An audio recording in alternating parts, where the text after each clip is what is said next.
So just a few minutes ago, I had a chance to talk with the state forester about some of the really wild weather conditions that we saw over the weekend with a couple of the fires. And then last week we reported that Utah sent 45 firefighters out west to help with the fires in Oregon. And I asked, is it time to think about bringing those firefighters back here to fight the fires in Utah? Here's what we talked about.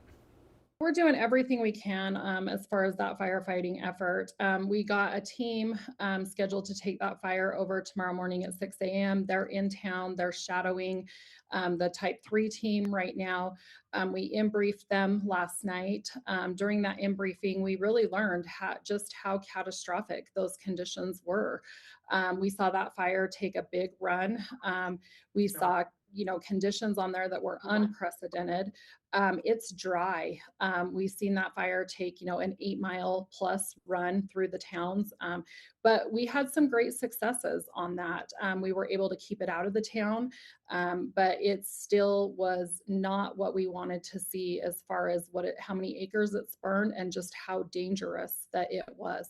When you talk about things like an unprecedented run, seeing things that maybe we haven't seen in a while, can you remember fire activity in recent memory like what we saw over the weekend? Well, I think there has been years that we've seen that, but this year's it's a little bit different. And what's a little bit different is we've entered this year with historical drought conditions.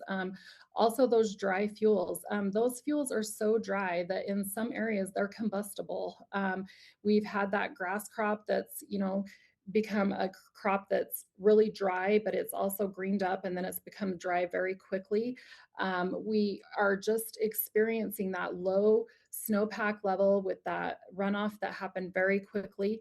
And so we've got some unprecedented conditions that we're experiencing throughout the state. That monsoon, even though that rain came through, it really didn't do much to help us as far as the fuel moistures in a lot of these areas. So in these higher elevation areas, we're also seeing really, really dry fuels. Do we need to bring those firefighters back here to help us in Utah?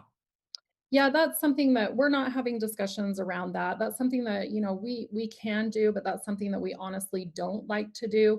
When we commit to help another state, we like to be able to commit to that and leave those resources where they are.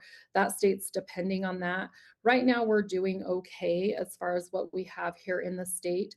But when you start to see these big fires pop off, like the Widemouth, if you have, another incident like that that pops off, that's something then that we would really have to start prioritizing our resources here in the state.